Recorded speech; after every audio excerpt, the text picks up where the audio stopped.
In this video, I'm going to show you how you determine where you're going to put the steel round to make the pipe, because you want it as symmetrical as possible for when you go to machine this part, that it will be the correct center. So this is an offset housing. This is pretty much straight, so you don't really have to do that one. Well, and I guess you can say it's an offset.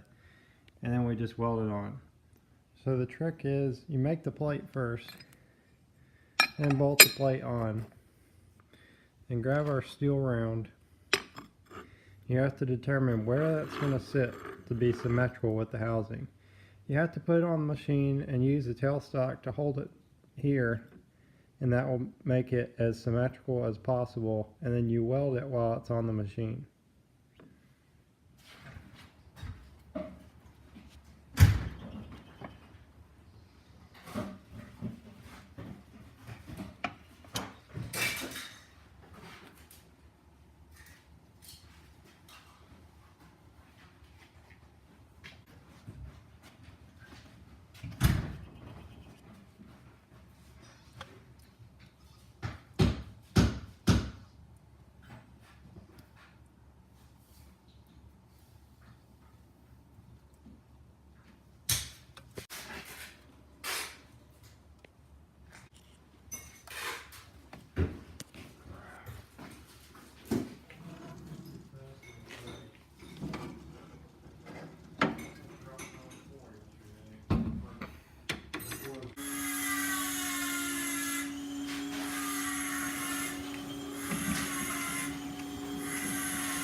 If you have a 4-jaw chuck, you don't really have to put that in the exact position, but if you have a 3-jaw, the positioning is really important.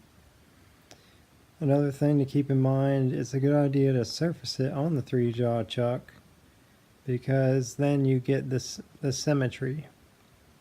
It's not only important for the XY, I guess X dimension, but it's also important for the tilt. It needs to be as straight as possible.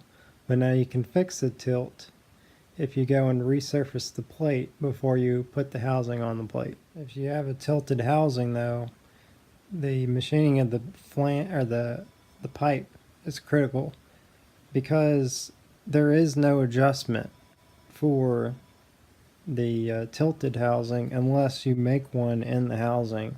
But now if you make an adjustment to tilt it with the housing, you're better off just using an end mill, because if you try it with the lathe and you have it set up to where you can have bolts to hold it out in one area, then the issue with that is you can experience some shatter. For the materials for this build, I got the steel round and the plate from metalsdepot.com.